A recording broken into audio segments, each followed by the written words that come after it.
in Manipur hai haibadi ngasi lairiba wahausida wahausi loisannabagidamakta nupina lawgadaba thaudang hai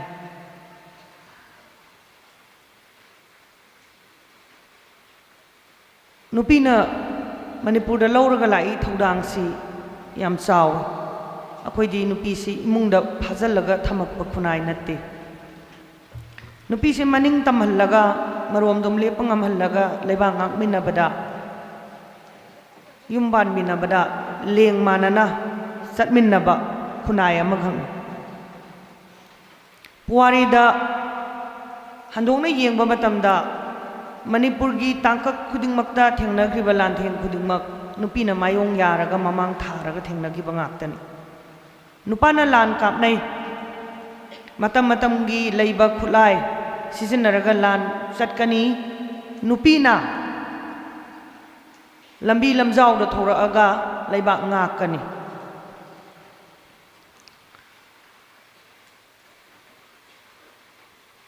conflict wahau asawbam leire ngasi aikhoina ngasi thengnari si Manipur gi puarida handak thengnari ba wahau sumaina saw ba wahau thengnadri Manipur da asuk yamna tamthina sokpa yaba mawongda ma shiba yaba mawongda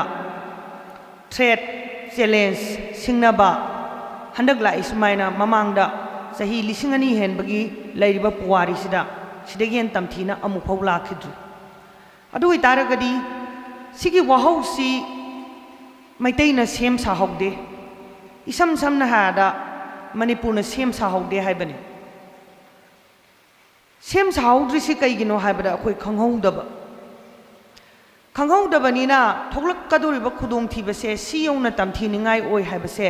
aikhoida yam ka haina huji mak thoglakani haina aikhoina thajarude थाजरुदबदुना खंगदबने खंगब खरसु अदुम लाइना लैथुबने ngasi hayeng heta tawrakadaba nateda tapna thorkadaba poni akhoi matam leiri haidana khanbagi mawong amasu yaw leithu ure aduga khanghoudana akhoi landare lansi ya mawong tadana ni taris mina imung manung honaringai tumingai saringai matam sida yung kay si loina may thaduga mi se matup ka aga dum chat khona tan ba makhal gi lan jele may tay na toy se lan jele ni ngas lan ngak pa landa ba nati mina lan tara aga akhoi na ngak pa ni hujik tawris ngak pa sungam dre sum piksale e Manipur kaksing da loire makharom da awanglom da sekmai da loire mamang da yaripok da loire maning da kangsup da kaithema bi da loire ngak pa ngamak ta bagi khudam ngak ta ni ngasi si meams ngakpasi kaigi ngamhaudrino haibasi khangnaba honabada aikoi Manipur gi puari khangminadaba yade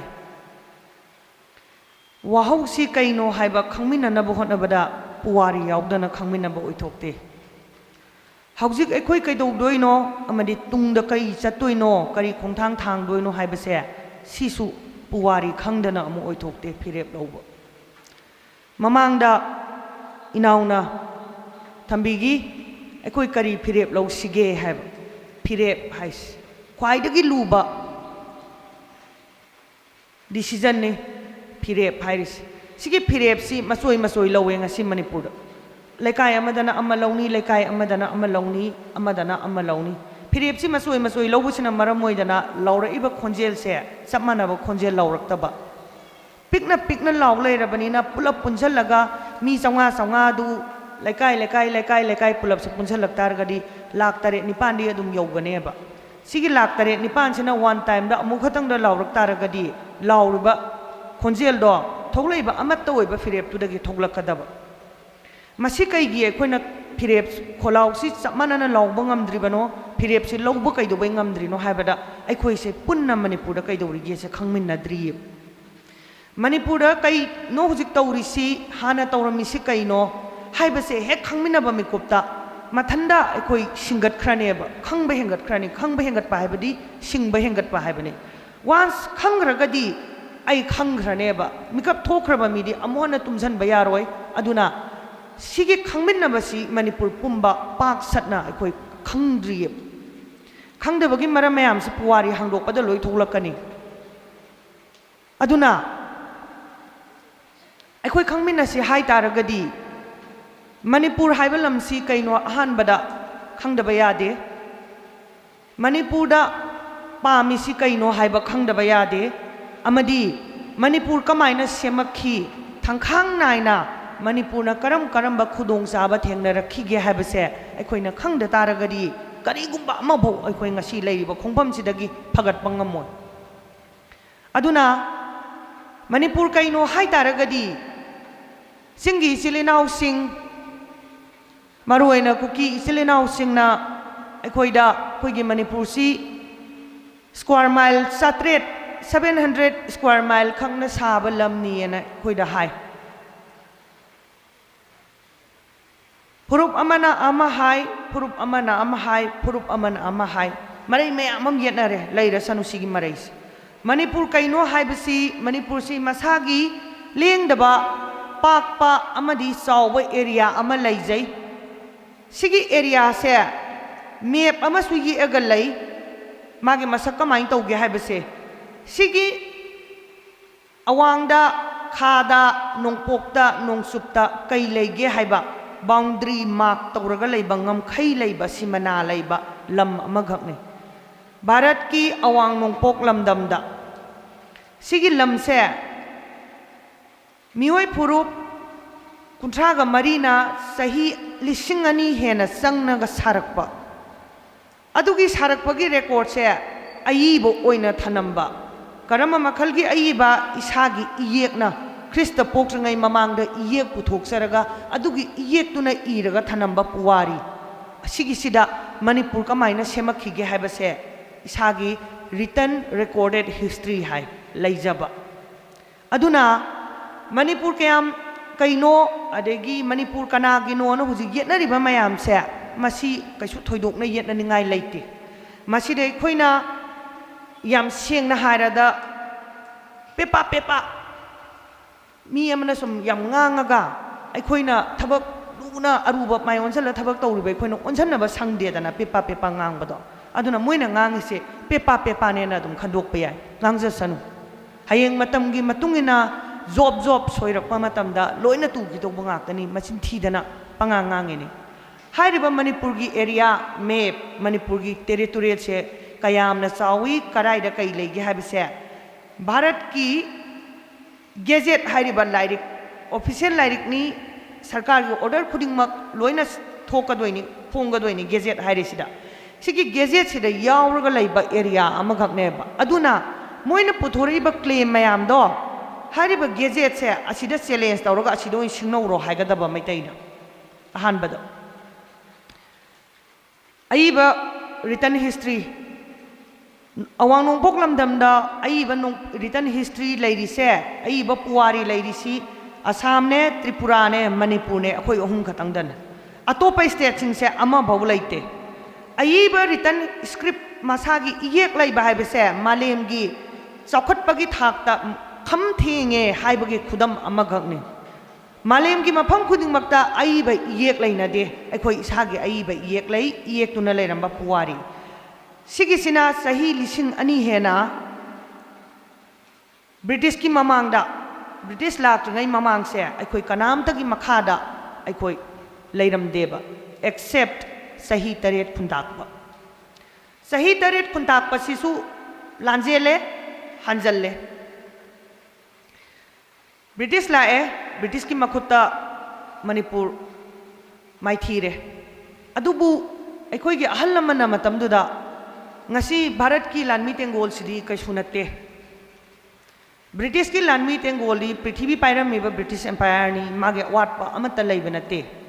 burma dai su sanga ka doiba india rom dai su sanga ka doiba lanmi tengol mayam khusu khulai gi sang dai yengnaruba matamda akhoi di kaisu leiba natte matamduda makoiga khoiga yengnarubadadi tumit amagak ki sang ni yerum bhau natte ba khoise nunga tumit amagak pikraba manipur mapangal su sonba manipur dana matamduda aikhoigi yeknaba khwaidagi sathiba khwaidagi mapangal kanba yeknabado kamaina thengnagi ge haibase sida hangba wahang amada ngasi kaigumba mayang lan mi lak taragadi khoi kamain tawgadagi haidana hangba ama yauri Indian Army tharak taragadi kaidorage haibani sida hangi wahang amase aduda sigi matang sida aina pusanjarak ningbasi sathigarba British Army British ki lanmi khulai mapan naidana pairaba maigai khudingmaktagi thomjalaktoraba Manipur tudoraba aduda aikhoigi ipaipu iben singduna aikoina ngasi Indian Army kiri sumaina ki haidana wariga sagiba khoi tahobra record ta leibra or loina thengaina gibra haibis thengaina gib porane sukhange adubu khongjom gi landa Manipur gi lanmi khudingmak ngathwai kat khib sihogdaba gaiduna jail da thajali phasi taw kaigino sido ido landi porani khangam ngasi di khoina maitaina mamai olak targadi lan mai pa kaneba khoi di ngambagi chance am high oye akhoi da khudong saba yam leiri matam duga yengnok targadi po da po dawrabani ba si daw leiramne adu oi targadi phibam hena phariba akhoina mayangi lan mi kibam thokpra mapangal hena sonba ipa ipu iben singduna British ki lan mi tengol ro mai thi daw leiraba lan phamduda akiba matalaitana British sumasing langamdana halamaga makoi gi mathwai su loi ka thokri do adugi masani masuni haiba matamda aikoina ngasi Indian Army yam ki bagi type ama ngasi Manipur sida pak sannane aikoi da sandu iba ki haiba wat wafam se aikoi da leiba ya bra maitaina kana guba amata ki haiba wafam se aikoi da thamba yariba tanpham laba ngasi thengnari ba landi khongjom landa thingna griduri ka suna te ngasi thengnari sidi leiba kai doine khongjom landi Manipur intek oina lehawi British Empire gi saruk oigre adagi ningtambagi struggle horakhre ngasi leiri sidi khoi gi leibak si machet kai doine adu ai taragadi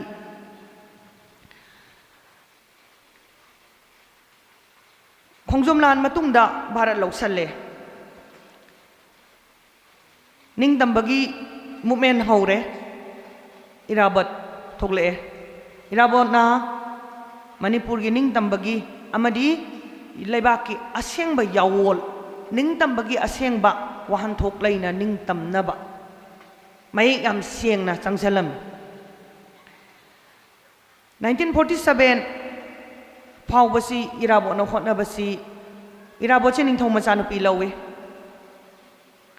ningthaugi mayani pani konungda phamnaiba oi mana nungai ge haina nungai ba mana hek apamba khudingmak mana phangge haibada phangoi daba mi natte loinam mai gi makhut sida nungai ba haiba khudingmak se mai makhutta loi lei adubu ma nungai ba singdo lowgi de loina ka thoi aduga magi makubok ning thaudagi sakti se lokthoga miyam da pina ba haidana mana lalong mathang sillaga Manipurna British tagi ning tamnabagi freedom struggle sida loina semame simaina semaga purakpaduna maramoidana 1947 da aikhoigi isagi oiba constitution haiba lairik si leibak amagi khwaidagi athoiba lairik ni sigi lairik se mi khudingmak leinaba ngamnadri huji leinadaba yauri amadi constitution si leinaba ngambasing si yamna saukhatpa ganatantra satpa leibak ta khatang ngammi haidana matam amada constitution ga ganatantra gi lamjen se yam kanna yangna senarami second world war loirakpa matang swai matam sida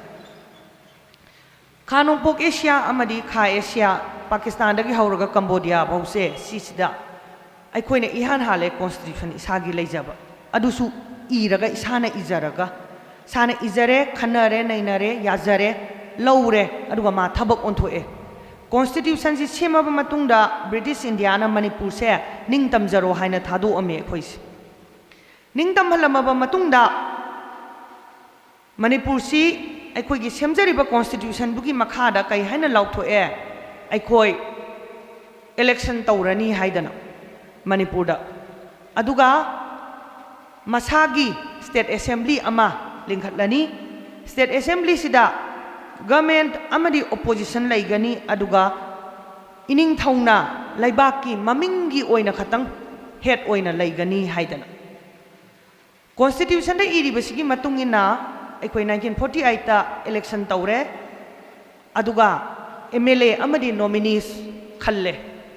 singdagi suyawi tamdagi suyawi purup achauba gai yaw yamna fair oina sang puna sang manana chingtam yam sang manana semba haitare constitutions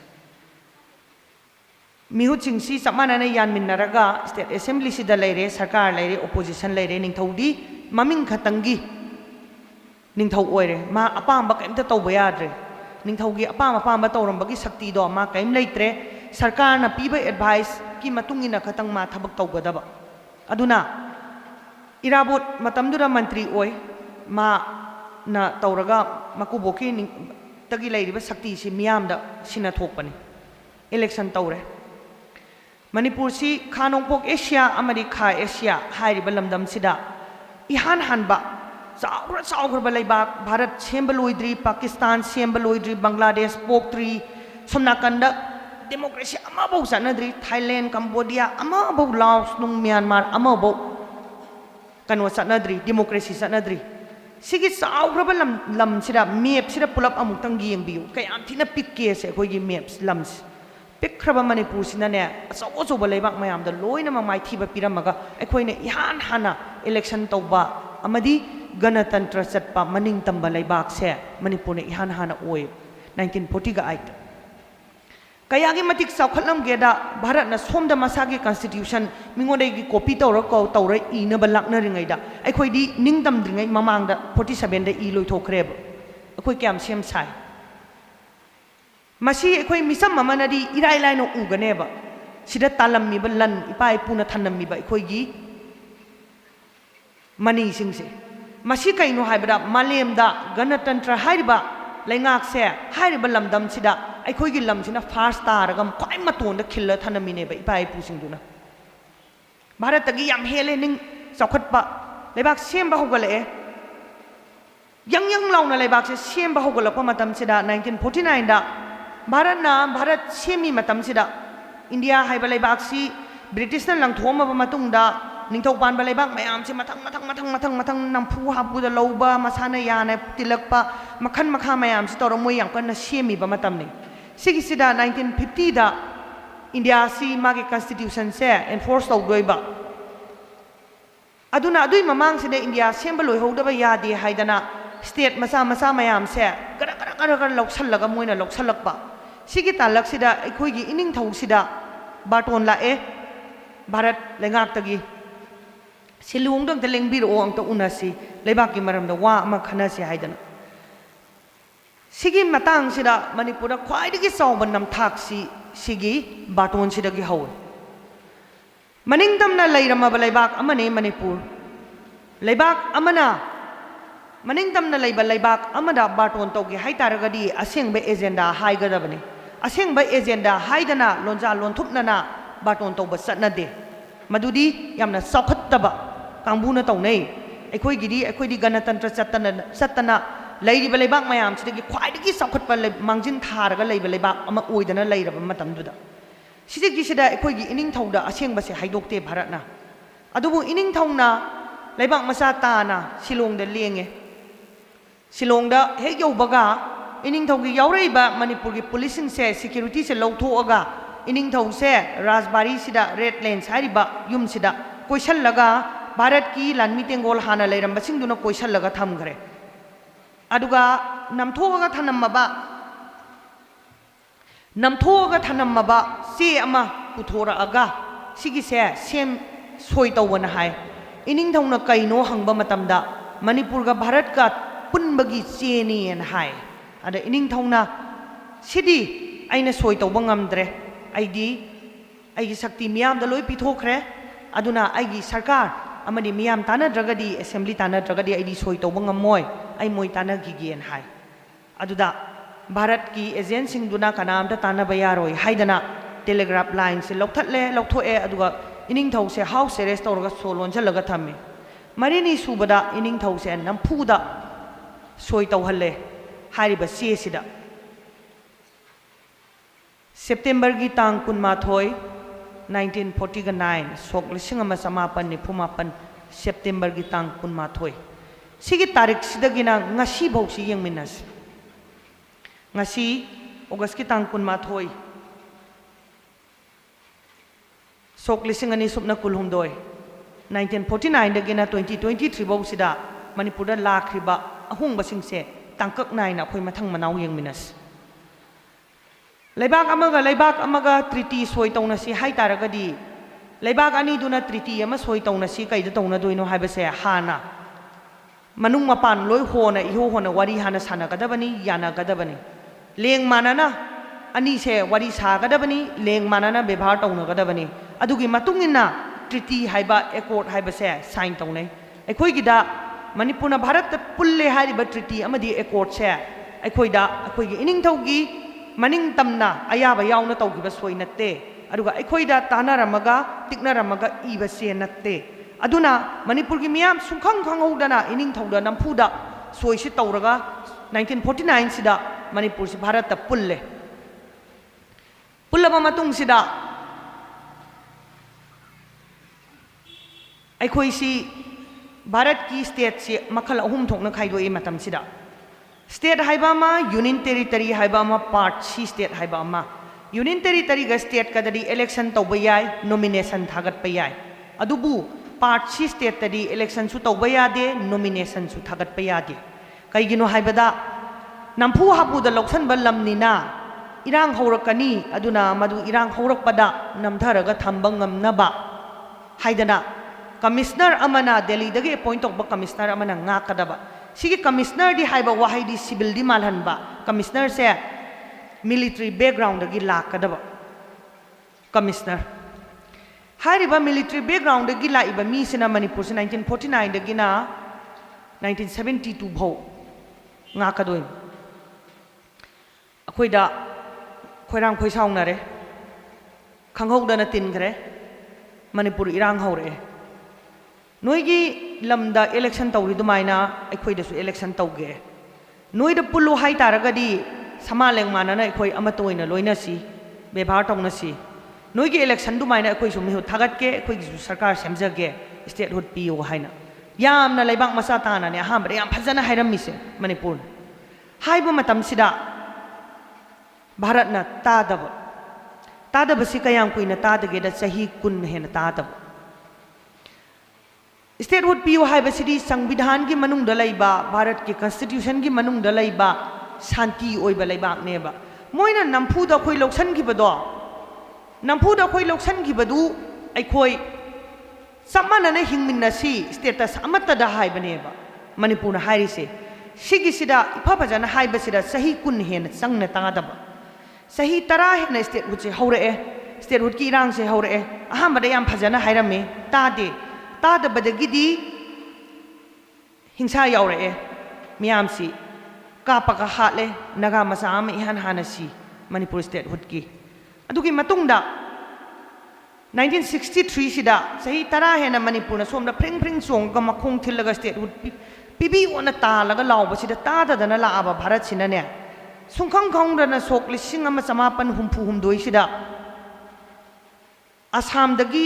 lump मचेत अमा थोकलांग लौथोएबा हौजिक लेरिबा नागालैंड से अरुगा नागालैंड से state hood पिथोखरेबा खोइदगी सही मापन हान कयाम चामगनी मतमदुदा सिगी exact 1963 सिदा मणिपुर लाल हौबा सेमे कैगिनो हाइबदा भारतना उसितबदो खोइदा मोइदा पुल्लो हाइदना नंफुदा पुल्हलगा part C state ओइना थंबा अदुगा नमधरगा थंबा अखोइना constitutional ओइबा मोइगी लेबाक थुगाइगे हाइबसु नत्तबा state हुतु खतंग पिबिरो अदुगा समानलेंग मानना पुनसे हाइबदसु ताद्रबा अदुगा अखोइगी मांगदा नागालैंड नोंमै मरु मंगा तरा खा कापे हाइदना सटलाउना स्टेट अमा हाना लेरमदा पोट अमा खक थोकलांग पिथोखिबदो अदुदा मणिपुर की लेरमिबा मतमदुगिदी नहाने अखोइगेना इपा इपु अहलमन ngakdani इबेन ngakdani मखोइसिंगदुना मतमदुदा नहारोन सेमग्रेबा लालहौबा कैगिनो हाइबदा सिगी लेबाक सिदा तिल्लिगैदी अखोइसे पुंसीदा मणिपुर की तुंगी वारी से अमबौ लेत्रे लेबाक से तपना तपना लोइसल्ला अनि अदुना सिगी लेबाक सिदगी निंग तंबा तालहौब नतना निंग तंबौ से सेटलगा लहौब नतना मणिपुर की तुंगी लंबी लेते हाइदना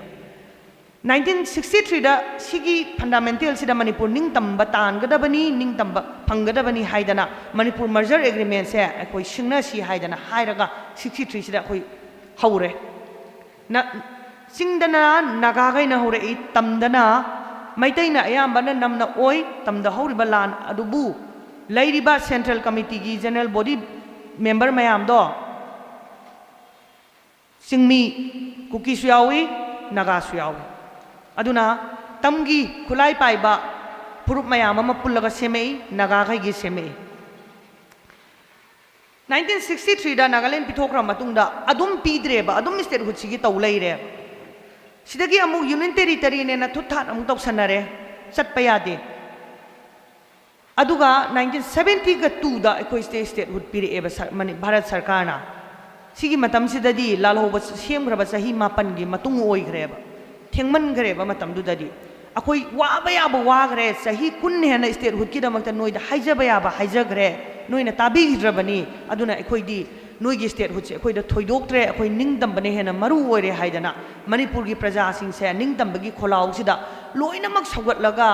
मणिपुर दा लैरिबा हौरिबा लालहौबसिदा प्रेक प्रेक सांनो लालहौबसे याखटलकपा मतम ओइ मसी इमा इबेन सिंग पा इपल अहल लमन सिंगना खंगबिगनी मतमदुदा नहारोन से अदुके मते yang yang launa सौगतलकपा नहारोन याखटलकपा नहा मयामसिना सि तौरकपा मतमसिदा थांगतासी मतमसिदा थांगता से रिवाइव तौई थांगता सिदा लांथांग हाइदना थांग अमा लै असेंबगिदि मैतै मसा खुदिंगमक्से अखोइ लांथांग तमगदबनी लालुपता सिजनरमी लान थांग मखल से लांथांग सिन लांथांग सिदा लोइना यावरबनी लांथांग सिदा लेबाक निंगबा लेबाक कमाय तौगदगे लेबाक निंगबा अमना कैदौगदगे हाइबसे लांथांग सिदा लोइ यावे ब्रिटिश ना मदु खंगबदगी लालुप थुगाइरगा लांथांग सि थिंग सानबा थिंगमे लांथांग सि 1970 सिदा रिवाइव तौरगा लांथांग सानबा होगले मितै मसा मरक सिदा अदुगा लांथांग से तंबा लोइरगा लोइ लालहोबा यावथोखरबा अदगी मणिपुर सरकार ना लांथांग से अमुक थिंगे ngamdre thingba paktakna hetta saugai yaunare alambadu tanbadu nganna pirambana phaina sini ningdamba tanjale farak tare Bharat की फिबान काय बतारे टेरिटोरियल इंटीग्रिटी हाइबदु भारत की टेरिटोरियल इंटीग्रिटी नाम लई मोइगी बाउंड्री से काय बे यादी हाइबा अदुना सिदे कोई थुगाय गे हारे कमाई तौनी हारे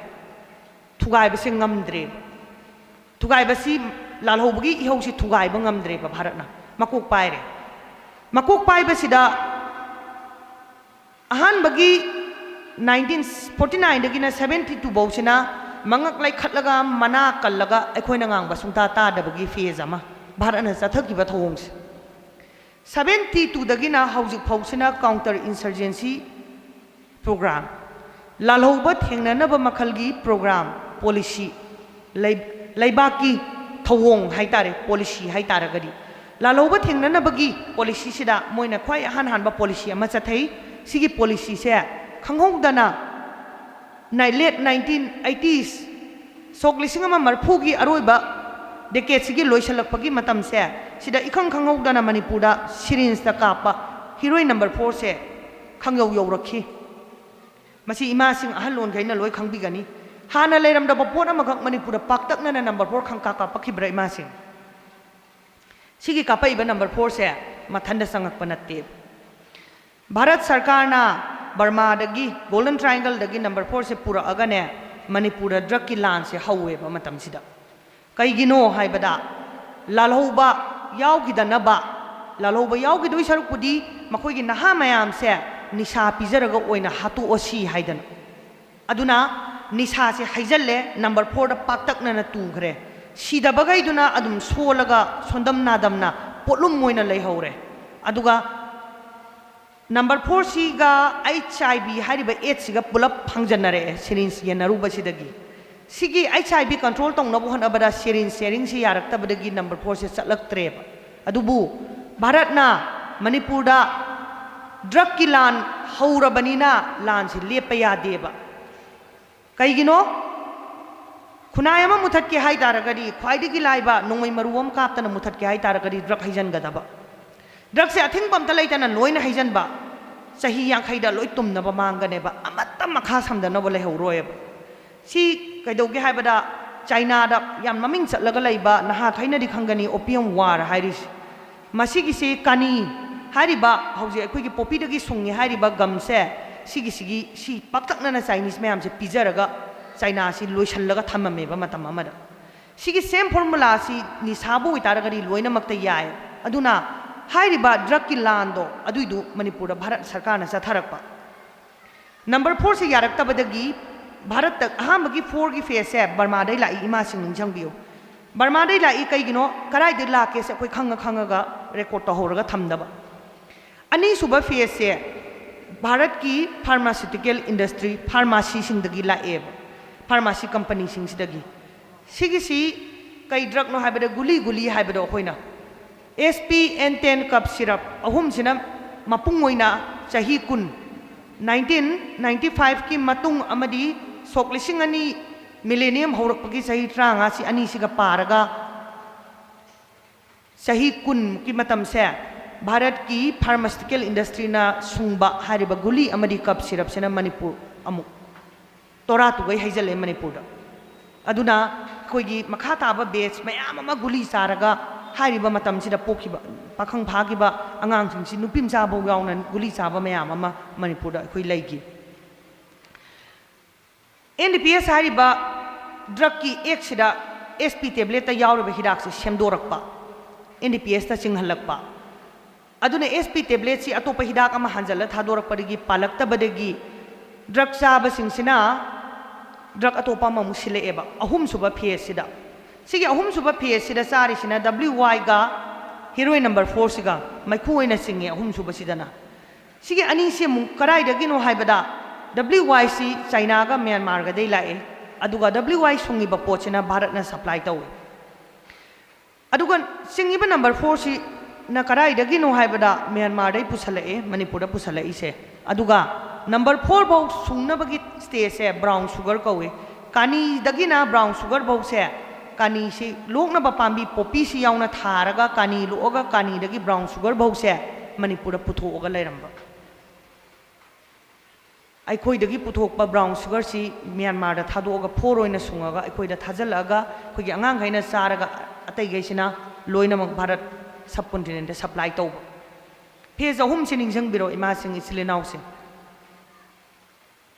2023 दा हुजिक 4 गा WY गा गी मतमने हुजिक सी लेरे ड्रग की सांग सी फत्तबगी सांग से सुम सोक्सले सुम हेंजले मसिंग सु हेंगले ख्वाइ अहमद अमदा हौरखिबनी अदे अहुम अनि लाखरे हुजिक सु ख्वाइ साथीबा अनि पारगा सारे 23 दा सिमा थंबिरमो अमु हंगतलगा नंगा साइ 1980 सिदा मु येंगसी सिगी सिदा मणिपुर दा लालहौबा मयाम सी 1980 सिदा कापा हौरखि इमा सिंग निंजंग बिब्रा सडनली लालहौबा मयाम अमा कापगा हाटपा हौरखिब्रा 1980s ता हाटपा हौरखि कापे याम कापे मांगबसु खुयाम अमनी मतम अमदा मांगरिसे खुदम मोइन हादा बिजोय कुमार अंगांग सिंगदि निंजंगरोय इमा सिंगदि निंजंगनी काउबु काउसनरा अबने बिजोय कुमार थीबदुम फंगिद्रे ख्वाइदगी अरीबा मांगिबा मी खरदनी सनामसा अदुम मांगरे सही ट्राइन थोइगिनी सुमाइन तौदना मसिंग लांगमदबा मयाम अमसु मांगरे मसिंग लांगमदबा मयाम अमसु हाटखरे नमना अखोइगी पिबा ngakta थिजलुबा मतमदा फेक एनकाउंटर गी रेकॉर्ड येंगुबा मतमदा सिग्री मयाम से 99% मैतै ngakta अदुगा नुपाना लोइना नम्मेब नुपीदी रेप तौरा हाटपनी अदुना सिग्री मयाम से अदुइ तारगदी मालाल हौबा नतबा नतबा तोंगाना लोइ थमग्रसी अखोइगिदी पिबा नत्रा जत्रा नत्रा युम मममगी अदुइ तारगदी नंबर 4 दा तोरा तुग्रे अदुगा कापगा हाले सी 1980 से हालकपदुदा 2012 फौ हाले अदुइ तारगदी कयाम सिरमनी सिगी हाटपगी पॉलिसी सिमा ड्रग हाइजनबगी पॉलिसी अमा सिगी अनिसना कैदौरे ड्रग चाव याबगैदुना ड्रग ता सिरे चाव यादबा लालहौबा यावबसिंदो अदुदुना फारगा कापगा हाटपा ग्यान ताबिरब्रा इमासे चौराकपा अमा तौरमिसे कैनो हाइबा अमा अखोइसी माइगै करोमदगी थोमजल्लगा हाटपा मांगहनबा तुम्हनबा अखोइगी इसासिंगसे कमाय तौरमगे हाइबस मणिपुरगी नहा मयामसिदा मोइना तौबिरमिस अदुना हाटपा हाटलगा 2012 फाउ हाटले 12 दा लोइरे मियामना खोंजेल कांखलंगमपदगी उपाय लाइरक्ट्रे यूनाइटेड नेशंस का यौसलकपदगी हाटपा ngamdadana लेपे सिदगी अमुक हंदोकना अमुक चमाना अमुक काखत्से 1980 गा 283 सिदा सिदना अमुक पॉलिसी अहुम सुबा अमुक चाथारे सिगी अहुम सुबा पॉलिसी सिना मणिपुरदा रिसर्च तौवे रिसर्च अमा भारत सरकारना थादै मणिपुर गवर्नमेंट की थ्रू दा सही कुंथ्रा संगना तौवे रिसर्च से कई थीनबा मणिपुरदा कई खोनी फंगे थीनबा सही कुंथ्रा संगना संगे थीरे फंगे लेरमे खोनी सी कई खोनी लेरमगे हाइबदा अखोइदी खंगनद्रिबनी सरकारना लोलगा लोइ थम्मी सिगी नॉलेज मयाम सी असेंबदी मणिपुरदा लेरिबा पोट खुदिंगमक मणिपुरी अखोइगी ओइबम थोक्ट्रा अखोइना मपु ओइबम थोक्ट्रा मपु अखोइदा ngasi खंगनदना अखोइगी लन मयाम से पेकनबा लिसांग सेना चथरकपा भारत सरकार की पॉलिसी से सिगी से याम फजबा लुट की पॉलिसी अमा लै सिगी सेनि हुजे हांगदोक चदोइस रिसर्च से तौरम मतुंग सिदा थाव मणिपुरदा थाव कयाम फंगेदा भारत की सही कुंथ्रा की थाव सप्लाई से मणिपुरदा फंगिबा थाव सिना पीबा ngame कयाम याममगन थाव की समुद्र अमै मथक तावरगा लैरिबा खुगी इमा लैबाक ngasi अखोइना तावरिसे मनी मुक्ताना पेक थन्ना लैबा सर्गगी लैरिबाक अमगा की मथक्तनेबा ngasi अखोइ म्यामना तोंगगा लैरिबा खुगी इमा लैबाक मणिपुर हाइस पृथ्वीदा ख्वाइदगी तांगबा मिनरल गई लोइ फंगबा बेल्ट मणिपुर थाव नेचुरल गैस खोगी मई हौरी मयाम दो नेचुरल गैस ngakतनी गैस हम लैरे हाइरेन थाव नेचुरल गैस मनी मुक्ता सना एल्यूमिनियम सीमेंट सानबा लाइमस्टोन क्रोमाइट प्लेटिनम यूरेनियम भौ यावना फंगे हाय यूरेनियम से खतंगनी कन्फर्म तौदबा अतैदि लोइना कन्फर्म तौरगा फंगदना लैरे सिगिसी 2000 हौरकपा 11 स्वाइसिदगी भारत सरकारना मणिपुर सरकार सिजनरगा लनाई कंपनी दा थाव से सुंगनबगी अयाबा पिथोकपा हौर अदुगा मणिपुरगी खोनी मैम से कोटनबगी अयाबा पिथोकपा हौरे अदुना नाकलमदा काउंटर इंसर्जेंसी गी मिंगदा अखोइ हाटपा तुप्पा निशा पिजबा मांगहनगिबा किहनबा रेप तौबा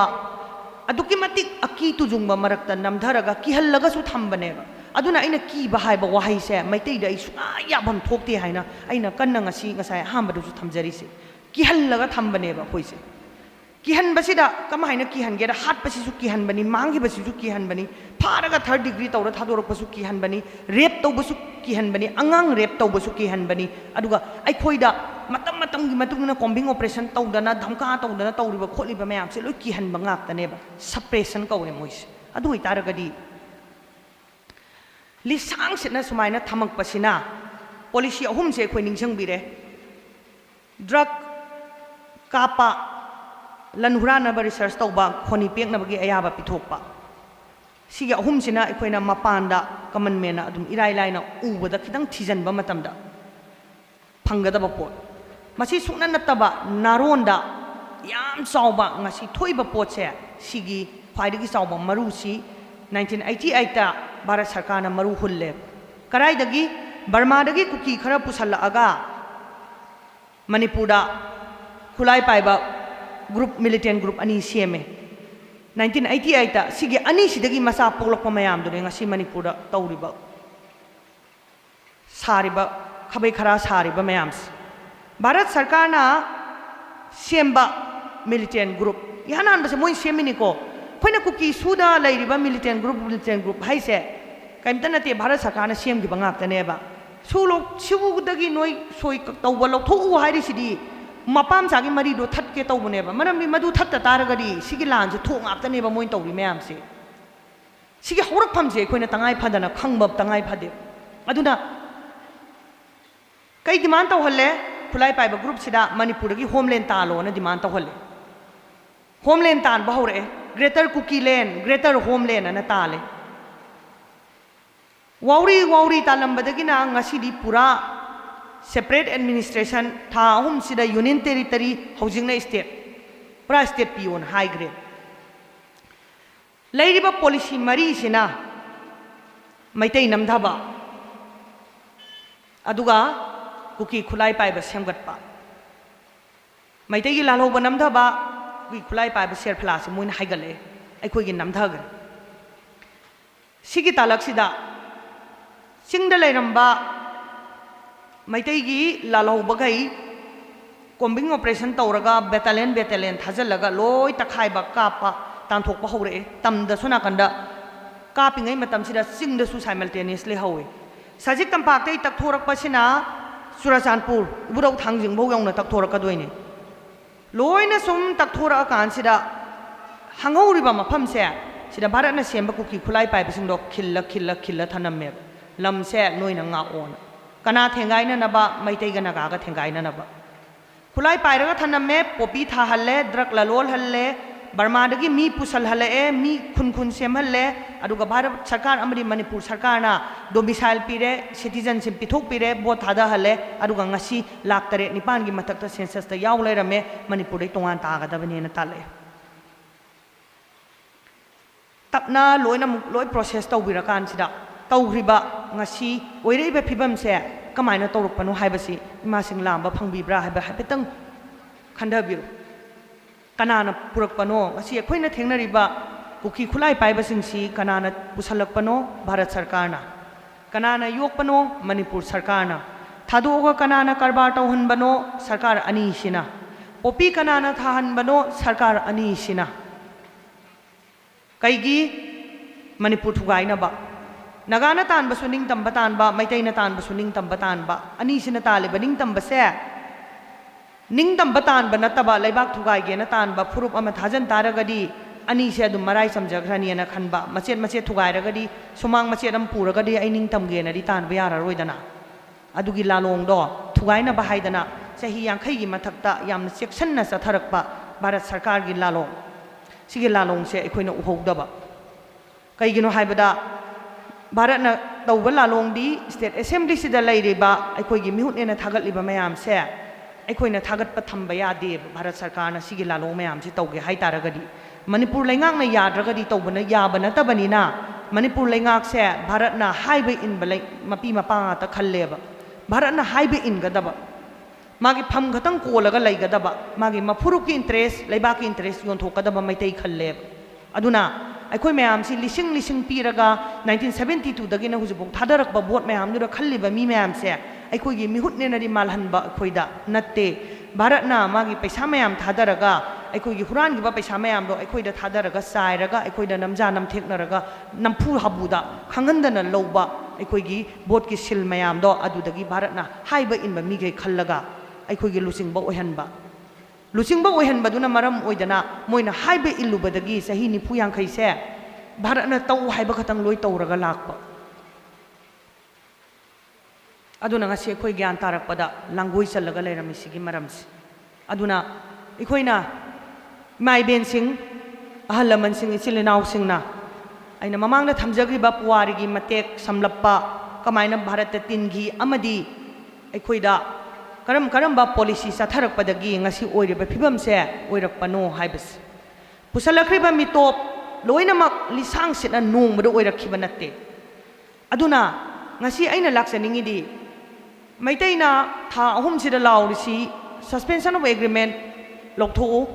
narco terrorism muthatlo peace puro haibane yamna ing tappa phajaba demand ngakani sigi singsi Bharat Sarkar amadi Manipur Sarkar na tabira brab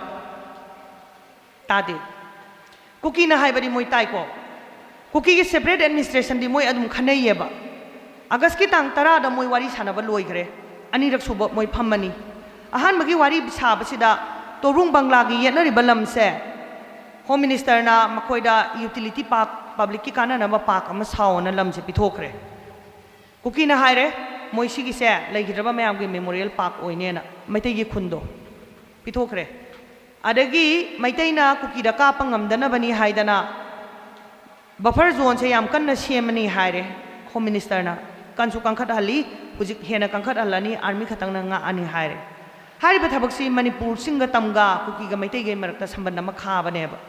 Manipur तोंगान तोंगान तारा सी हाइरिसिदा अदुगी लई अमगा पाइजना हअगा सिंगबा हौरक्पा होम मिनिस्टरना मणिपुर की सरकार सु तानारमदे मैतै गी रिप्रेजेंटेटिव अमता सु तानारमदे मिटोप बर्मादगी लाकपा अमगा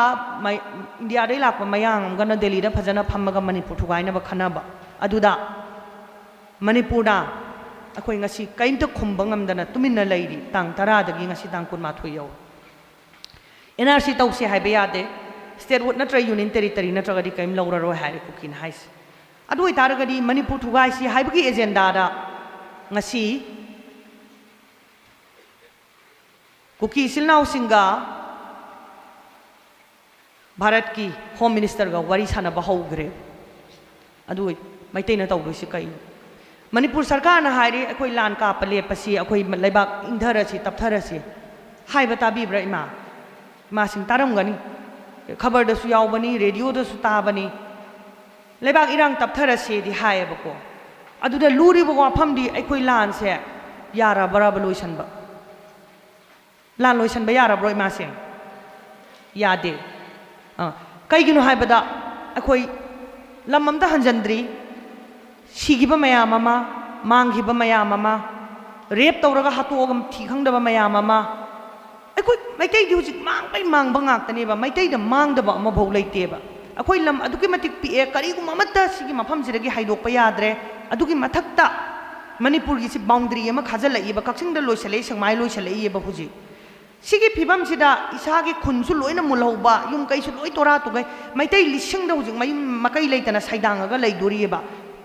भरा सारगा लई भरा दर लईदोरी बोगी रिलीफ कैंप ता लई म्याम से कराइदगी भरा हुल्लगा करी सूरगा नोबा मोइना हुजि हि अनौबा पुंसी अमा सेमकदोइसे मसागी मयुम सिदा मसागी मरैबाक सिदा मैतै म्याम अमा हुजि साइदांगगा लैरबनेबा सिगी सिदा अखोइना ngasi तौदोइसे कैनो अखोइना लानसे हंदोकपा यारे हाइरगदी अखोइ खुदिमा दुम तुमिना लैरसी अदुगा लानसे ममांग सौक्सनसी लानसे ngमथोंनसी हाइतारगदी अखोइ कैदोगदगी हाइबस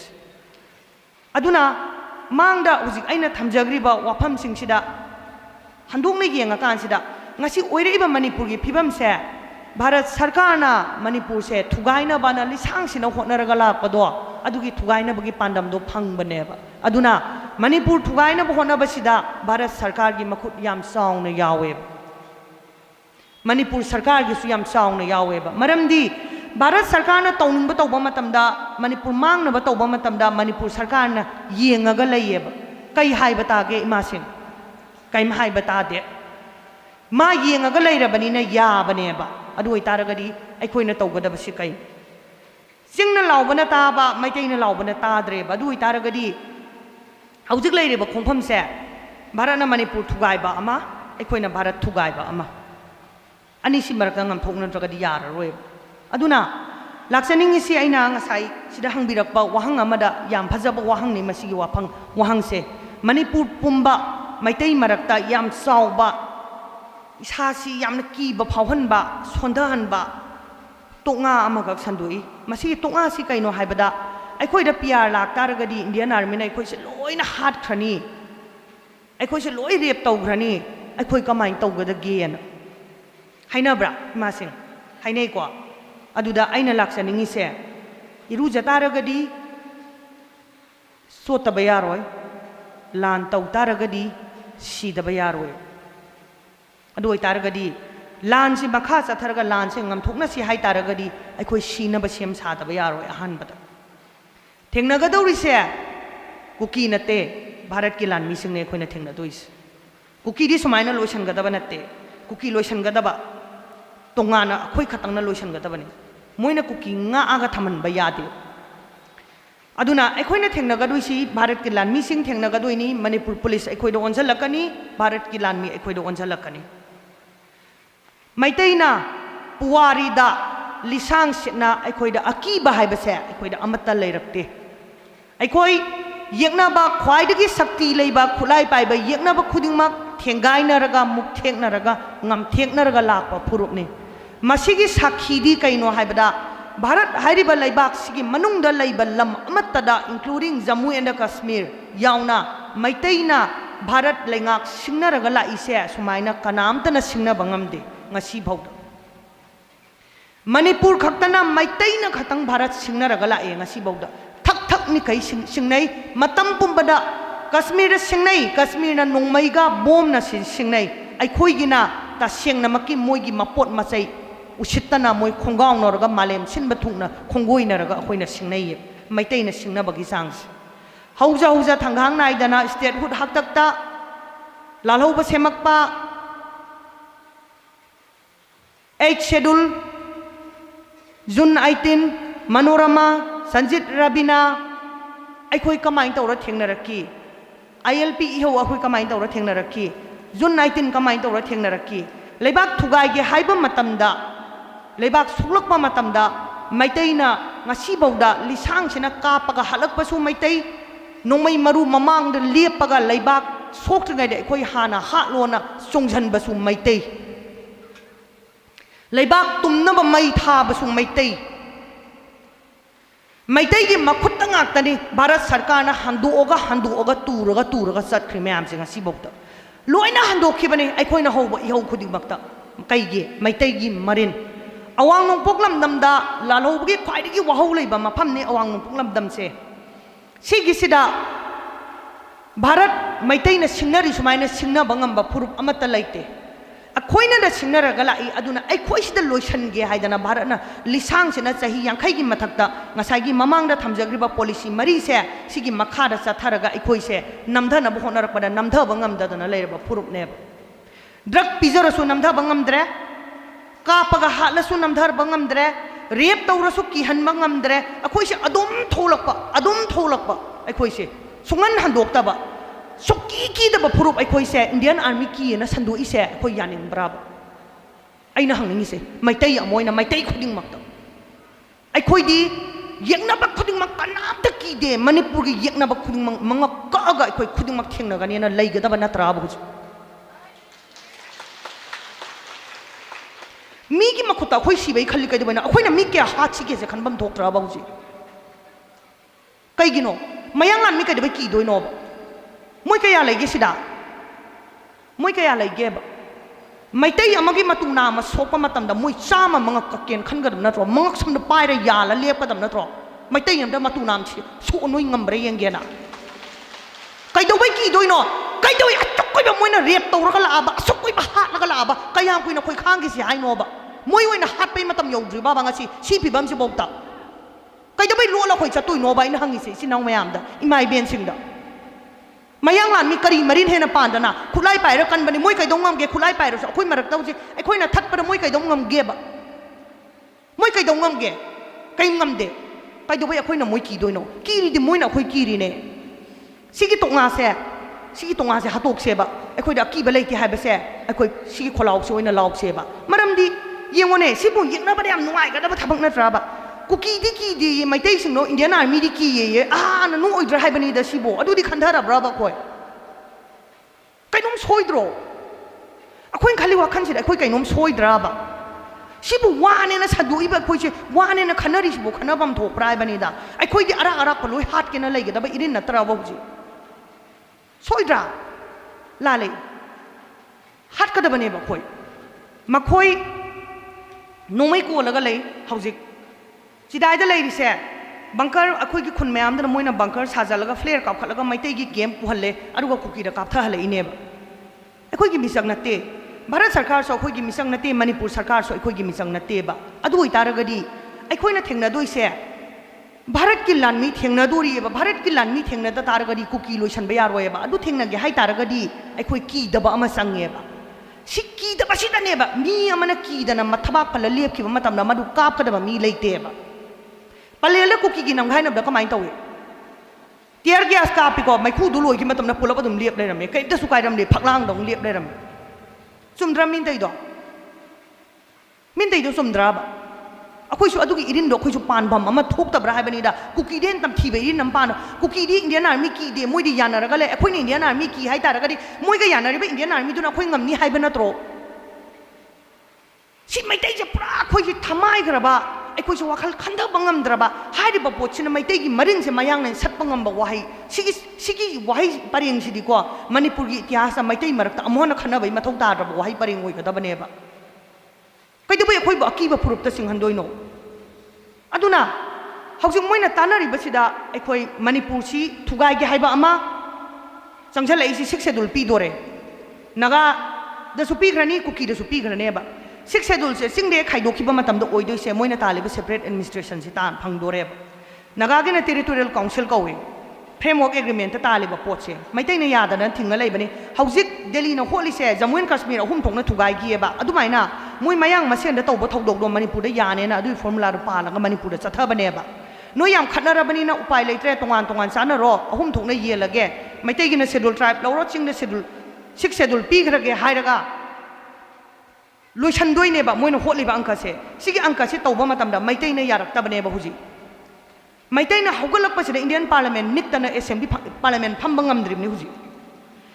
ꯚꯥꯔꯠ ꯅꯤꯛꯏꯁꯤ ꯃꯩꯇꯩꯅ ꯅꯤꯛꯏꯅꯦꯕ ꯚꯥꯔꯠ ꯅꯤꯛꯄ ꯉꯝꯃꯤꯕ ꯚꯥꯔꯠꯀꯤ ꯄꯥꯔꯂꯤꯌꯥꯃꯦꯟꯗ ꯄ꯭ꯔꯥꯏꯝ ꯃꯤꯅꯤꯁꯇꯔ ꯊꯣꯛꯂꯛꯄ ꯉꯝꯗ꯭ꯔꯤꯕ ꯅꯣ ꯀꯟꯐꯤꯗꯦꯟꯁ ꯃꯣꯁꯟ ꯀꯧꯔꯀꯥꯟꯗ ꯈꯛꯇꯪ ꯊꯣꯛꯂꯛꯏꯕ ꯄ꯭ꯔꯥꯏꯝ ꯃꯤꯅꯤꯁꯇꯔ ꯋꯥ ꯃꯆꯦꯠ ꯑꯃ ꯉꯥꯡꯕ ꯃꯃꯥꯏ ꯐꯤꯔꯨꯛ ꯈꯨꯝꯗꯅ ꯂꯣꯠꯂꯒ ꯆꯦꯜꯍꯜꯂꯤꯗꯣ ꯃꯩꯇꯩꯅ ꯅꯠꯇ꯭ꯔꯥ ꯀꯔꯤ ꯑꯩꯈꯣꯏꯅ ꯃꯌꯥꯡ ꯀꯤꯕ ꯑꯩꯈꯣꯏꯕꯨ ꯃꯌꯥꯡ ꯀꯤꯕ ꯐꯨꯔꯨꯞꯂꯣ ꯅꯣ ꯂꯥꯛ ꯑꯃꯁꯤ ꯂꯣꯏ ꯍꯥꯠꯀꯦꯅ ꯂꯩꯒꯗꯕꯅꯦ ꯉꯝꯁꯨ ꯉꯝꯅꯤ ꯑꯩꯈꯣꯏꯅ ꯁꯤꯒꯤ ꯇꯥꯂꯛꯁꯤꯗ ꯑꯩꯈꯣꯏꯅ ꯂꯥꯎꯒꯗꯣꯏꯁꯦ ꯁꯨꯁꯨ ꯂꯣꯏ ꯅꯥꯀꯟꯗ ꯊꯝꯈ꯭ꯔꯁꯤ ꯅꯥꯔꯀꯣ ꯇꯦꯔꯣꯔꯤꯖꯝꯁꯨ ꯅꯥꯀꯟꯗ ꯊꯝꯈ꯭ꯔꯁꯤ ꯂꯣꯏ ꯅꯥꯀꯟꯗ ꯂꯩꯈ꯭ꯔꯁꯅꯣꯕ ꯁꯤ ꯂꯥꯎꯕ ꯚꯥꯔꯠꯅ ꯇꯥꯔꯔꯣꯏꯑꯕ ꯁ꯭ꯇꯦꯠꯍꯨꯗ ꯂꯥꯎꯕꯗꯁꯨ ꯇꯥꯔꯛꯇꯦ ꯍꯧꯖꯤꯛꯁꯨ ꯇꯥꯗꯦ ꯁꯨꯡꯇꯥꯎ ꯇꯥꯔꯣꯏꯕ ꯃꯩꯇꯩꯅ ꯂꯥꯎꯕꯗꯤ ꯃꯣꯏꯅ ꯇꯥꯗꯣꯏꯁꯤ ꯀꯔꯝ ꯀꯥꯟꯗ ꯇꯥꯒꯗꯒꯦꯗ ꯑꯣꯞꯁꯟ ꯑꯅꯤꯈꯛ ꯂꯩ ꯃꯩꯇꯩꯅ ꯇꯣꯔꯥ ꯇꯨꯒꯩ ꯃꯩ ꯊꯥꯔꯛꯄ ꯏꯝꯐꯥꯜꯗ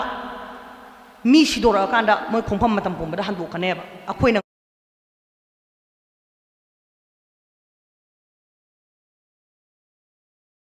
ꯃꯌꯥꯝꯗ ꯂꯣꯏ ꯍꯟꯗꯣꯛꯅ ꯌꯦꯡꯕꯤꯌꯨ ꯂꯣꯏꯅꯃꯛ ꯑꯗꯨ ꯉꯥꯛꯇꯅꯦꯕ ꯑꯗꯨ ꯑꯣꯏꯇꯥꯔꯒꯗꯤ ꯑꯩꯈꯣꯏꯅ ꯇꯧꯒꯗꯕꯁꯦ ꯑꯩꯈꯣꯏ ꯚꯥꯔꯠꯇ ꯍꯥꯏꯒꯗꯕ ꯋꯥꯐꯝ ꯑꯃ ꯂꯩꯌꯦꯕ ꯀꯨꯀꯤꯅ ꯇꯥꯜꯂꯤꯕ ꯅꯥꯒꯥꯅ ꯇꯥꯜꯂꯤꯕ ꯈꯨꯗꯤꯡꯃꯛ ꯀꯣꯟꯅ ꯂꯥꯛꯄ ꯉꯥꯛꯇꯅꯤ 1949ꯗ ꯚꯥꯔꯠꯇ ꯇꯤꯟꯈ꯭ꯔꯕ ꯃꯇꯨꯡꯗ ꯂꯥꯛꯄ ꯃꯌꯤ ꯉꯥꯛꯇꯅꯤ ꯁꯤꯒꯤ ꯃꯌꯥꯝꯁꯦ ꯁꯤꯒꯤ ꯃꯃꯥꯡꯗ ꯃꯅꯤꯄꯨꯔꯗ ꯁꯤꯒꯨꯝꯕ ꯁꯛꯇꯝ ꯑꯃꯠꯇ ꯂꯩꯔꯝꯗꯦ ꯃꯌꯤ ꯑꯃꯠꯇ ꯂꯩꯔꯝꯗꯦ ꯚꯥꯔꯠꯇ ꯄꯨꯟꯈ꯭ꯔꯕ ꯃꯇꯨꯡꯗ ꯊꯣꯛꯂꯛꯄ ꯃꯌꯤ ꯉꯥꯛꯇꯅꯤ ꯁꯤꯒꯤ ꯃꯌꯤ ꯃꯌꯥꯝꯁꯤꯅ ꯍꯥꯏꯕꯁꯦ ꯅꯪꯅ ꯇꯥꯔꯒ ꯂꯩꯕꯥꯛ ꯊꯨꯒꯥꯏꯅꯕ ꯅꯣꯏꯅ ꯅꯝꯐꯨꯗꯁꯨ ꯂꯧꯁꯤꯟꯈ꯭ꯔꯒ ꯑꯩꯒꯤ ꯏꯔꯩꯕꯥꯛꯁꯦ ꯊꯨꯒꯥꯏꯅꯕ ꯍꯣꯠꯅꯔꯛꯑꯦ ꯍꯥꯏꯇꯥꯔꯒꯗꯤ ꯑꯩꯒꯤꯗꯤ ꯍꯥꯟꯅꯗꯒꯤ ꯆꯍꯤ 50ꯒꯤ ꯃꯊꯛꯇ ꯇꯥꯜꯂꯛꯄ ꯗꯥꯕꯤ ꯑꯃ ꯂꯩꯔꯤꯑꯦꯕ ꯑꯩꯈꯣꯏꯒꯤ ꯃꯅꯤꯄꯨꯔ ꯃꯔꯖꯔ ꯑꯦꯒ꯭ꯔꯤꯃꯦꯟꯒꯤ ꯋꯥꯍꯧꯁꯦ ꯂꯣꯏꯁꯤꯟꯅꯁꯤ ꯍꯥꯏꯗꯅ ꯑꯗꯨꯒ ꯅꯤꯡꯇꯝꯕ ꯍꯟꯖꯤꯟꯒꯗꯕꯅꯤ ꯍꯥꯏꯗꯅ ꯑꯩꯈꯣꯏ ꯃꯅꯤꯄꯨꯔꯒꯤ ꯂꯥꯟ ꯑꯃ ꯂꯩꯖꯔꯤꯑꯦꯕ ꯑꯗꯨꯅ ꯁꯤꯒꯤ ꯂꯥꯟꯁꯤꯅ ꯏꯔꯤ ꯂꯤꯕ ꯂꯥꯟꯅꯦꯕ ꯑꯗꯨꯅ ꯑꯩꯈꯣꯏꯒꯤꯗꯤ ꯃꯔꯖꯔ ꯑꯦꯒ꯭ꯔꯤꯃꯦꯟ ꯋꯥꯔꯣꯏꯁꯤꯟ ꯂꯣꯏꯁꯤꯟꯅꯁꯤ ꯑꯩꯈꯣꯏ ꯅꯤꯡ ꯑꯣꯏꯅ ꯇꯝꯖꯔꯒꯦ ꯍꯥꯏꯗꯅ ꯃꯩꯇꯩꯅ ꯅꯤꯡꯇꯝꯕꯁꯦ ꯁꯦꯠꯂꯒ ꯂꯧꯍꯧꯕ ꯑꯃ ꯆꯪꯉꯦꯕ ꯍꯟꯗꯛ ꯅꯤꯡꯇꯝꯕ ꯂꯧꯍꯧꯗ꯭ꯔꯒꯗꯤ ꯃꯅꯤꯄꯨꯔ ꯀꯥꯏꯔꯅꯦꯕ ꯏꯃꯥꯁꯦ ꯀꯥꯏꯔꯅꯤ 6 ꯁꯦꯗꯨꯜ ꯄꯤꯈ꯭ꯔꯅꯤ ꯍꯧꯖꯤꯛ ꯑꯩꯈꯣꯏ ꯀꯔꯤꯝꯇ ꯇꯧꯕ ꯉꯝꯃꯣꯏ ꯑꯩꯈꯣꯏꯒꯤ ꯂꯩꯔꯤꯕ ꯑꯩꯈꯣꯏꯒꯤ ꯅꯤꯐꯨꯁꯤꯅ ꯑꯩꯈꯣꯏꯒꯤꯗꯃꯛꯇ ꯄꯥꯝꯕꯣꯝ ꯇꯤꯡꯉꯒ ꯊꯕꯛ ꯔꯤꯖꯥꯏꯟ ꯇꯧꯗꯅ ꯄꯣꯁꯇꯒꯤ ꯔꯤꯖꯥꯏꯟ ꯇꯧꯗꯅ ꯑꯦꯁꯦꯝꯕ꯭ꯂꯤꯗꯒꯤ ꯔꯤꯖꯥꯏꯟ ꯇꯧꯗꯅ ꯑꯦꯁꯦꯝꯕ꯭ꯂꯤꯗ ꯑꯗꯨ ꯔꯤꯖꯣꯂꯨꯁꯟ ꯄꯥꯁ ꯇꯧꯗꯅ ꯂꯩꯕꯥꯛꯀꯤꯗꯃꯛꯇ ꯃꯔꯖꯔ ꯑꯦꯒ꯭ꯔꯤꯃꯦꯟ ꯋꯥꯔꯣꯏꯁꯤꯟ ꯄꯨꯔꯛꯀꯗꯕꯅꯤ ꯀ ꯍꯥꯏꯕ ꯉꯝꯗꯅ ꯃꯣꯏ ꯀꯔꯤꯝꯇ ꯍꯩꯔꯛꯑꯔꯣꯏꯕ ꯑꯗꯨꯅ ꯃꯅꯤꯄꯨꯔ ꯄꯨꯝꯕꯗꯒꯤ ꯑꯩꯈꯣꯏꯅ ꯂꯥꯎꯒꯗꯕ ꯃꯩꯇꯩꯅ ꯂꯥꯎꯒꯗꯕꯗꯤ ꯑꯜꯇꯤꯃꯦꯠꯂꯤ ꯁꯤꯗꯁꯨ ꯑꯗꯨꯝ ꯇꯥꯔꯛꯇꯧ ꯂꯩꯔꯕꯅꯤ ꯂꯩꯇ꯭ꯔꯦꯕ ꯃꯩꯇꯩꯒꯤ ꯂꯝꯕꯤ ꯑꯃꯠꯇ ꯂꯩꯇ꯭ꯔꯦ ꯑꯗꯨꯅ ꯑꯩꯈꯣꯏꯒꯤꯗꯤ ꯚꯥꯔꯠ ꯉꯝꯊꯣꯛꯅꯕ ꯅꯠꯇꯅ ꯑꯩꯈꯣꯏꯗ ꯂꯝꯕꯤ ꯂꯩꯇꯦ ꯑꯩꯈꯣꯏ ꯍꯥꯠꯅꯕꯁꯨ ꯁꯦꯝ ꯁꯥꯁꯤ ꯑꯗꯨꯒ ꯑꯩꯈꯣꯏ ꯅꯤꯡꯇꯝꯕ ꯁꯦꯠꯇꯅ ꯂꯧꯍꯧꯅꯕ ꯈꯣꯜꯂꯥꯎ ꯑꯣꯏꯅ ꯂꯧꯍꯧꯔꯁꯦꯕ ꯅꯤꯡꯇꯝꯕ ꯇꯥꯜꯍꯧꯗ ꯇꯥꯔꯒꯗꯤ ꯚꯥꯔꯠꯅ ꯁꯨꯡꯇꯥ ꯇꯥꯔꯔꯣꯏ ꯃꯣꯏꯅ ꯈ꯭ꯋꯥꯏꯗꯒꯤ ꯀꯤꯕ ꯗꯤꯃꯥꯟꯁꯦ ꯃꯔꯖꯔ ꯑꯦꯒ꯭ꯔꯤꯃꯦꯟꯀ ꯅꯤꯡꯇꯝꯕꯒꯅꯦꯕ ꯑꯗꯨꯅ ꯁꯦꯄꯔꯦꯠ ꯑꯦꯗꯃꯤꯅꯤꯁꯇ꯭ꯔꯦꯁꯟ ꯀꯩꯀꯥꯗꯤ ꯃꯣꯏ ꯌꯥꯝ ꯇꯥꯔꯤ ꯁ꯭ꯇꯦꯠꯍꯨꯗ ꯀꯩꯀꯥꯗꯤ ꯀꯨꯀꯤ ꯉꯔꯥꯡ ꯅꯍꯥꯟ ꯊꯣꯛꯂꯒ ꯌꯥꯝ ꯇꯥꯕꯅꯤꯅ ꯇꯥꯖꯔꯁꯅꯨ ꯑꯗꯨ ꯑꯣꯏꯇꯥꯔꯒꯗꯤ ꯁꯤꯒꯤ ꯃꯅꯤꯄꯨꯔꯒꯤ ꯃꯅꯨꯡꯒꯤ ꯋꯥꯔꯤꯁꯦ ꯑꯩꯈꯣꯏ ꯁꯤꯗꯤ ꯀꯣꯟꯅ ꯂꯣꯏꯁꯟꯅꯖꯔꯒꯦ ꯑꯩꯈꯣꯏ ꯅꯤꯡꯇꯝꯕ ꯍꯥꯟꯅ ꯂꯧꯖꯔꯒꯦ ꯃꯅꯤꯄꯨꯔ ꯃꯔꯖꯔ ꯑꯦꯒ꯭ꯔꯤꯃꯦꯟꯒꯤ ꯋꯥꯔꯣꯏꯁꯤꯟꯁꯦ ꯑꯩꯈꯣꯏ ꯂꯣꯏꯁꯟꯁꯤ ꯑꯗꯨꯒ ꯃꯅꯤꯄꯨꯔꯗ ꯚꯥꯔꯠꯀꯤ ꯐꯤꯕꯥꯅꯨꯡꯗ ꯀꯅꯥ ꯀꯅꯥ ꯂꯩꯕ ꯄꯥꯝꯃꯤ ꯃꯄꯥꯟꯗ ꯀꯅꯥ ꯀꯅꯥ ꯂꯩꯕ ꯄꯥꯝꯃꯤ ꯍꯥꯏꯕꯁꯦ ꯚꯣꯠ ꯇꯧꯅꯁꯤ ꯍꯥꯏꯗꯅ ꯌꯨꯅꯥꯏꯇꯦꯗ ꯅꯦꯁꯟꯁ ꯀꯧꯔꯒ ꯏꯟꯇꯔꯅꯦꯁꯅꯦꯜ ꯋꯥꯆ ꯕꯣꯗꯤꯁ ꯃꯌꯥꯝ ꯀꯧꯔꯒ ꯃꯅꯤꯄꯨꯔꯗ ꯃꯣꯅꯤꯇꯔ ꯇꯧꯍꯜꯂꯒ ꯊꯝꯃꯒ ꯃꯅꯤꯄꯨꯔꯗ ꯚꯥꯔꯠꯇ ꯇꯤꯟꯅꯤꯡꯕ ꯀꯅꯥꯅꯣ ꯇꯤꯟꯅꯤꯡꯗꯕ ꯀꯅꯥꯅꯣ ꯍꯥꯏꯕꯁꯦ ꯑꯩꯈꯣꯏ ꯌꯦꯡꯊꯣꯛꯅꯔꯁꯤ ꯍꯥꯏꯅ ꯑꯗꯨꯐꯥꯎꯒꯤ ꯊꯥꯛꯇ ꯑꯩꯈꯣꯏ ꯉꯝꯊꯣꯛꯅꯕ ꯑꯃ ꯆꯪꯉꯤ ꯏꯃꯥꯁꯤꯡ ꯏꯆꯤꯟ ꯏꯅꯥꯎꯁꯤꯡ ꯚꯥꯔꯠꯀ ꯑꯩꯈꯣꯏꯒ ꯁꯤꯡꯅꯒꯦ ꯍꯥꯏꯇꯥꯔꯒꯗꯤ ꯉꯁꯤ ꯑꯩꯈꯣꯏꯅ ꯊꯦꯡꯅꯔꯤꯕ ꯂꯥꯟꯐꯝꯁꯦ ꯂꯥꯟ ꯉꯝꯒꯦ ꯍꯥꯏꯇꯥꯔꯒꯗꯤ ꯃꯁꯤꯒꯤ ꯗꯤꯃꯥꯟꯁꯦ ꯇꯧꯔꯒ ꯃꯅꯤꯄꯨꯔꯁꯦ ꯁꯤꯅ ꯚꯥꯔꯠꯁꯦ ꯑꯃꯨꯛ ꯀꯟꯅ ꯀꯛꯀ ꯀꯨꯠꯅꯤꯇꯤ ꯃꯌꯥꯝꯁꯦ ꯇꯧꯕ ꯌꯥꯗꯦ ꯃꯁꯤꯒꯤ ꯂꯩꯕꯥꯛꯁꯤꯗꯤ ꯊꯦꯡꯕ ꯐꯥꯎ ꯌꯥꯗꯦ ꯍꯥꯏꯕꯁꯦ खीनबा मरु फंगै खीनबा पराम तंग तंबी हौसे अदुदी मर्जर एग्रीमेंट का सोवरेंटी निंग तंबसी हंजन बसी नतना अखोई मणिपुर पांबई लेते अदुना खोलाव सेमदोक मिनबा अमदी मणिपुर पुंबदा लैरिबा नुपी सिंगसे पुंझलकपा क्लब सिंगसे लोइना पुंझलकपा अखोई दमकता पूरगा चलंबा सिविल सोसाइटी ऑर्गेनाइजेशन सिंग लाक्त्रे हंदक मतंग सिदा ला आरोय मोय लाखिने न ngairaroisi aduna leiriba langthoma ba khoi isa doiba lupti leijari club ama leiri maira ama leijari hairiba club ka maira ga se khoi mapangal cancel han kangkhat han ba ma change aduga streamline tawraga parim ama khatang da chatminaba kholaw ama khatang lawminaba leibak yoba khonthok ama khatang thokminaba ma change natraga di chama chama yang khai sa khairaga tawrigai di bharana sungta tararoi aduga khoi da thunghou doi se tamgi Sumang मसे सिमगक थुंगौरगा तुअनी अदुना अखोई मतंग साना ngasi leimidariba loksing sigi matungina mathang sandoknaraga अखोईगी अपुनबा खोलाव अमा लाउमिननबा अमदि मणिपुर से मयांग सिगा अमुक्तंग मयांग सिंग सिगा ngamthoknaraga leiriba ngase thumset ki thabak sidi अखोई हप्ता आमदा लोइसनबा ngameba Bharat की लामी टिंगोल मयाम सु लोइ पुथोखोबको कैसु नते असि प्रॉब्लम मयाम से हप्ता आमदा कुकी डील तौबदा अखोई कैसु नतेबा प्रॉब्लम लोई सॉल्व तौब गमगनी अदुना भारत का अखोई गा पुल्ली गईदी अखोई ओइररोय हाइबसे अखोई खंगे हाइबसे लाउरगा निंग तंबगी खोलाव अमुक्तंग पेन अखोई मयाम से लौबिन हौसी हाइरगा आई पुमना मखु खुरम